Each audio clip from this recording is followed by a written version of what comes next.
All right, ready to dive deep. Today, it's all about this book, Gagner sa vie sur Internet, a complete guide to, making a living online. Yeah, it's a catchy title, and it's a hot topic. It is. Everyone's talking about it. But does this book actually deliver? Does it live up to the hype? Well, that's what we're here to find out, right? Exactly. And I gotta say, one thing I appreciate is it doesn't start with all those, get-rich-quick schemes you see everywhere. It doesn't feel like a scam. No, not at all. It starts by, grounding us in the reality of this thing called the digital economy. And that's actually chapter 1. Okay, the digital economy. That sounds kind of, I don't know. Buzzwordy. Yeah, exactly. What does that even mean for everyday people? Well, think of it this way. It's all the economic activity that's happening online, right? All those websites, platforms, digital services. It's like a giant online marketplace. Okay. I'm starting to get it. And the book actually has stats on this. The digital economy is growing way faster than those traditional sectors. It's already huge and getting bigger by the day. Wow, that's impressive.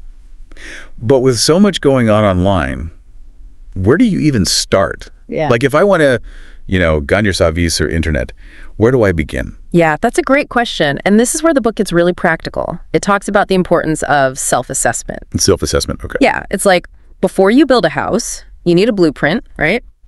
So before you jump into any online venture, the book says, take a look at yourself. So it's not about chasing the latest online trend. Exactly. It's about finding what you are good at, what you enjoy doing, and then, seeing where that fits into the online world. So it's about finding that sweet spot between your skills, your passions, and what the market actually needs. Exactly. And that's something for you, the listener, to think about too. What are you good at? What gets you excited? What problems can you solve online for other people? So we're not just talking about slapping together a website and crossing our fingers, hoping for the best. Nope. This is about being strategic and intentional. All right, I like that. So let's say you've done some soul searching, figured out your strengths. What are some of the actual methods the book suggests for making money online? Well, chapter 2 is where it gets really interesting. It's like a whole menu of possibilities, from freelancing to e-commerce, even affiliate marketing. Okay, lots to unpack there. Let's start with freelancing. A lot of people are talking about that these days. The book actually gives a good definition of freelancing too, which I thought was helpful. Yeah, for those who might not be totally familiar with it, Right. It basically explains freelancing as offering your skills and services to clients, but project by project. So you're your own boss, setting your own hours. Exactly. You get to decide who you work with, what projects you take on. There's a lot of flexibility. The book even has this case study, this freelance graphic designer who quit her 9-to-5 and built this whole business from her home. Wow, that's the dream. But it can't be all easy, right? What are some tips the book gives for actually succeeding as a freelancer? Well, it really stresses building a strong portfolio. It's like your digital resume, but better. Instead of just listing what you can do, you're showing what you've done. Show, don't tell, right? Exactly. And then it talks about using freelance platforms like Upwork, Fiverr, places to connect with potential clients. So you need those skills, but you also need to market yourself. You need to make sure people see what you can do. Right. Got to get your name out there. And another tip is about being strategic with the projects you choose. You don't have to take on every single thing that comes your way. Pick projects that align with, what you're good at and what you actually enjoy doing. So you can actually enjoy what you do for a living. What a concept. Very right. Now, let's talk about something that's really blown up in recent years, content creation. Everyone and their dog seems to have a blog or a YouTube channel these days. It's true. It's become a major force in the online world. So how do you stand out in that crowded space? That's a good question. And the book emphasizes choosing a niche. Don't try to be everything to everyone. Pick something you're passionate about, something you can really become an expert in. Okay, so you're not competing with everyone, just those in your specific niche. Yeah. That makes sense. Yeah. But how do you turn that passion, that content, into actual money? Well, there are a few ways. Advertising is a common one. If you have a blog or YouTube channel, you can run ads. Right. You can also explore subscription models, offer exclusive content to paying members, or even get creative. The book mentions this food blogger who started selling her own spice blends based on recipes she shared online. That's a great example. So content creation can be more than just a hobby. It can be a real business. Absolutely. But let's be honest, not everyone is cut out to be a YouTube star. What about those who are, more business-minded, like to sell actual tangible products? Well, the book has you covered there too. It dives into e-commerce, selling products online. Okay, tell me more. It talks about platforms like Shopify, where you can set up your own online store. And you don't need to be like a coding genius to do it. That's good because I'm definitely not a coding genius. Yeah. But even if you have a store with amazing products, how do people find you online? It's such a crowded space. Right. And that's where marketing and SEO come in. The book breaks down the basics. How to make your store visible to search engines, how to attract customers. SEO, that's search engine optimization, right? Yeah, exactly. It can sound intimidating, but the book explains it really clearly, even for someone like me. Okay, that's good to know. So the book covers those more traditional methods, but there's also something called affiliate marketing. I'm curious about that. How does that work? Affiliate marketing, well, the book talks about choosing products that align with your audience, things they'd actually be interested in. And then building trust is key. People are more likely to buy something if they trust your recommendation. Right. It's all about building that relationship with your audience. Okay, so we've got all these exciting methods for making money online, but the book also takes a realistic look at the challenges, right? It wouldn't be a complete guide without that. Absolutely. It wouldn't sugarcoat anything. One of the biggest challenges it highlights is online scams. Scams. How do you avoid those? The book gives some really good advice on spotting red flags. Like, if something sounds too good to be true, it probably is. Yeah, if it sounds like a get-rich-quick scheme. Exactly. Also, be wary of anyone demanding upfront fees or pressuring you to make a quick decision without doing your research. Always verify, verify, verify. Good advice. So it's all about being cautious and using your common sense. Definitely.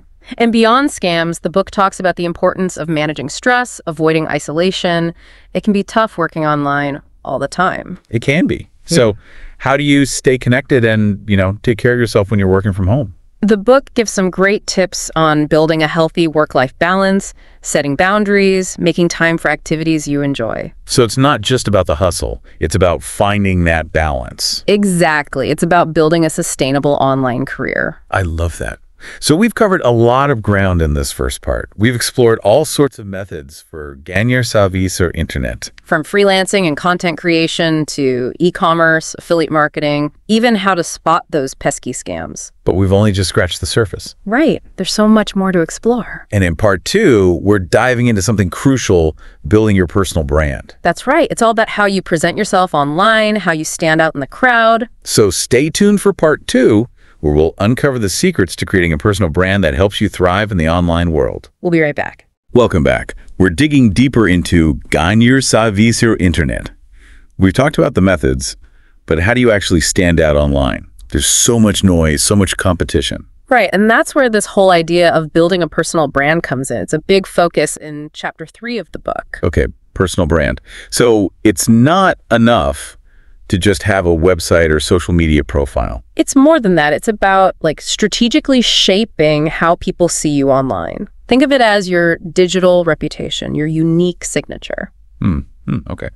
So how do you do that? How do you create this digital signature? Well, the book breaks it down into steps. Yeah. And one of the first things it talks about is having a professional website. A website, that's kind of classic, isn't it? It is, but it's still important. It's your online home base. You control the message, showcase your work, your expertise. Right, like a digital storefront. But what if you're not a tech expert? Building a website can seem daunting. Yeah, I get that. But the book makes it clear you don't need to be a coding whiz these days. There are all these user-friendly platforms and website builders. You can create a really professional-looking site without knowing any code. Oh, that's good to know. So you've got the website. What about social media? That's unavoidable these days, right? Absolutely. Social media is huge for building your brand. But again, it's about strategy. So it's not just posting random stuff. Not exactly. The book talks about using social media to connect with your target audience. The people who are actually interested in what you have to offer. Yeah, exactly. It's about building relationships, sharing valuable content, establishing yourself as a thought leader in your niche. So it's more about engagement than just, self-promotion. Definitely. Think of it like going to a networking event. You wouldn't just stand there shouting about how great you are, right? You'd talk to people, make connections. That's a good analogy. And speaking of networking, the book has a whole section on that. Online and offline? It does. And I think networking can be really intimidating for some people, especially if you're more introverted. Yeah, putting yourself out there can be scary. It can. But the book gives tips on how to make it less scary, more effective, like join online communities related to your field, attend virtual events, reach out to people you admire, maybe request an informational interview.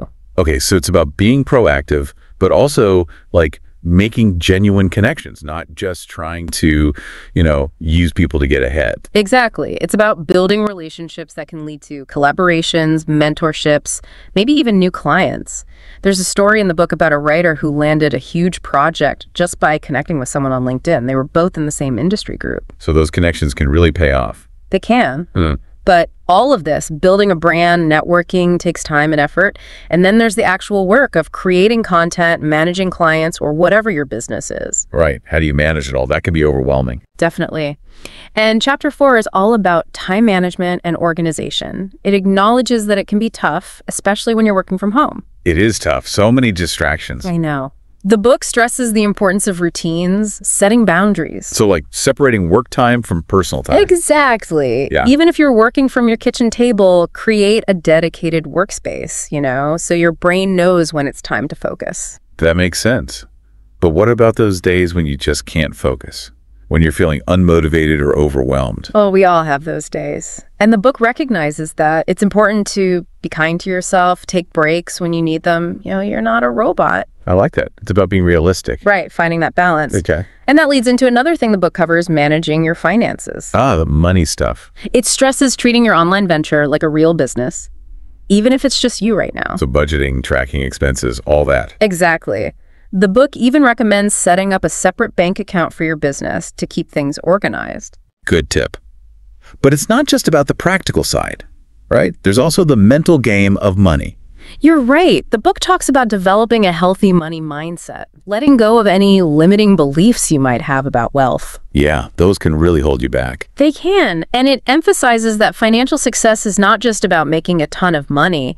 It's about using your resources to create the life you want, to contribute to the world. It's about aligning your money with your values. Okay. I love that. But let's be real, even with the best intentions, the best strategies, there will be challenges. Oh, for sure. And that's where the book's message of resilience and adaptability comes in. So it's not about avoiding failure, it's about bouncing back from it. Exactly. The online world is constantly changing. You have to be flexible, willing to learn and adjust. The book even shares stories of successful entrepreneurs who, had to overcome obstacles and setbacks. So everyone faces challenges, even those who make it look easy. Right. It's all part of the journey. All right, so we've covered a lot of ground here in part 2.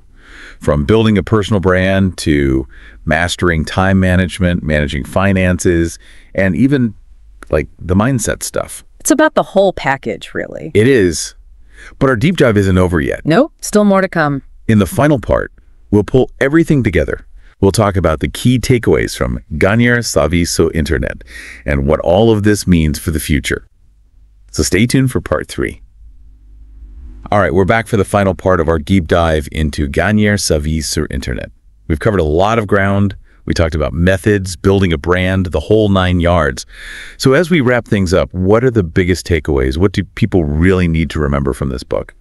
One thing that stuck with me throughout the whole book is this. Making a living online, Gagner sa vie sur Internet, as they say, it's not just a dream, it's a real possibility. But it's not like winning the lottery, right? No, exactly. It takes work, it takes strategy, and honestly, it takes passion. You have to really care about what you're doing. So you're saying it's not just about the money? It's about more than that. Of course, the money is important.